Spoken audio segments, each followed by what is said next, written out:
resting on Via Ferrata, it is very, very important. You will hear traditional rock climbers or sport rock climbers saying, oh, you should not have gloves and you should not have a resting system. Wait a moment. But you have a resting system. They have a rope.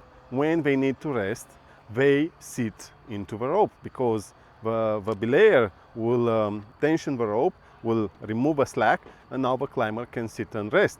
How can you rest? Because if you allow yourself into the Via Ferrata set, you will now be a meter and a half away from the line. You don't want that. And to get there, you put the Via Ferrata set under stress, and to get there, you have to practically descend on the Via Ferrata. You don't want to do that. This is about resting. We need to rest somehow. And then the gloves, look this cable.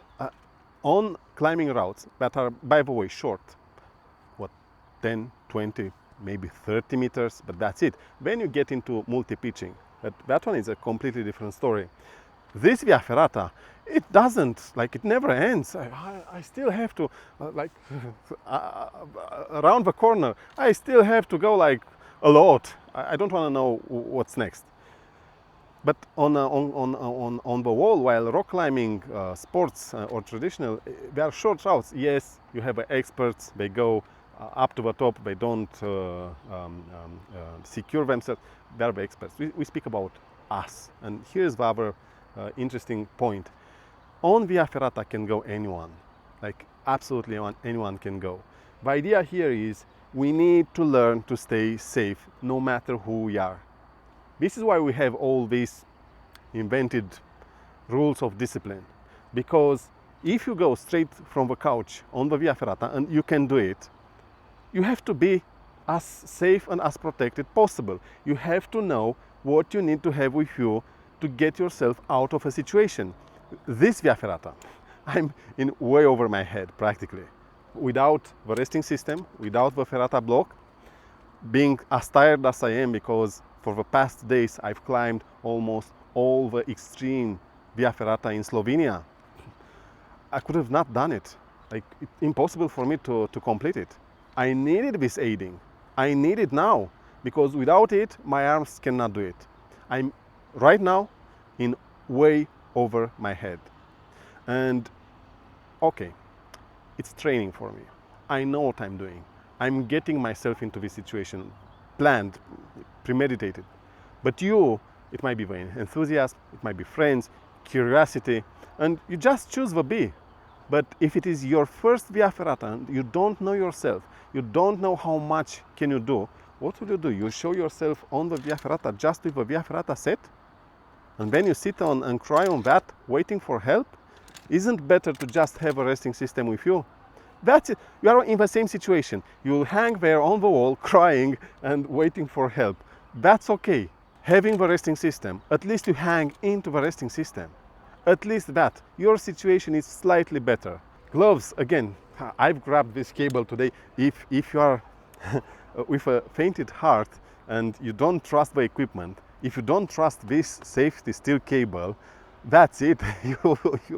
You'll get into big trouble because practically almost the entire length.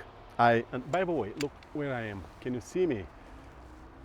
Can you see where I am? If you drop from here, it's terminal, that's it.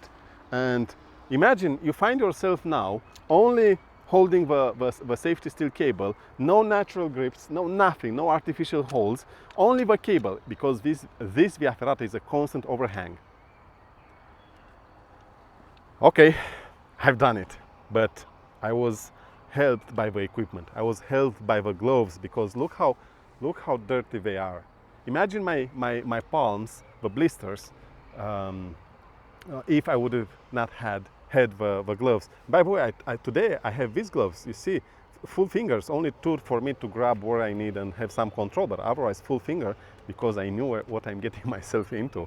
No way I would have started this with a half finger, the yellow from Black Diamond. These ones are Edelrid.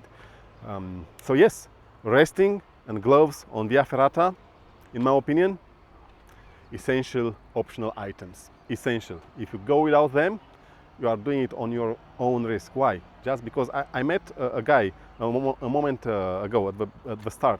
And I've seen him because I was getting ready, and you see I have all these cameras on me and the equipment, and I don't want to do something stupid.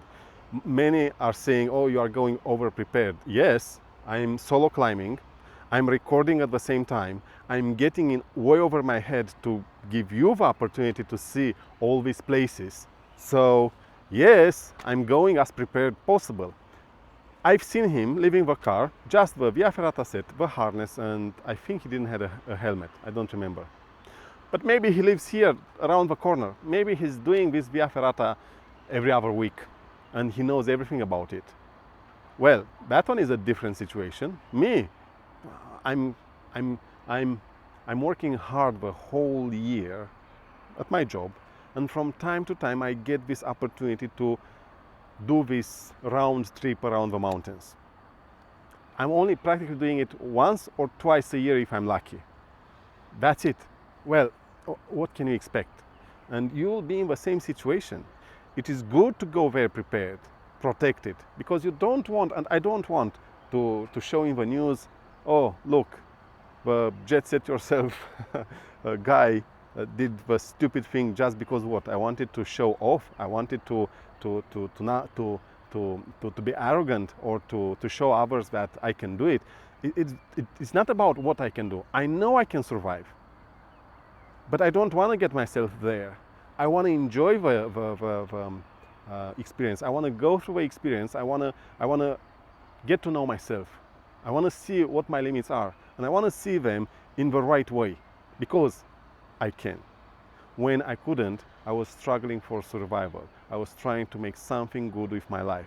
But now, at least from this position, this, doing Via Ferrata, is a choice. It's not something that forces me, that I'm forced to do. It's not life or death situation. It is a choice. A choice, and by the way, leisure. Would be dumb not to go protected. Rock climbing is not the same as Via Ferrata. On Via Ferrata, as in rock climbing, you need to rest somehow. On rock climbing, while sports or traditional climbing, rock climbing, you have the rope to sit and rest. In here, you need a resting system. You've seen now the multiple differences.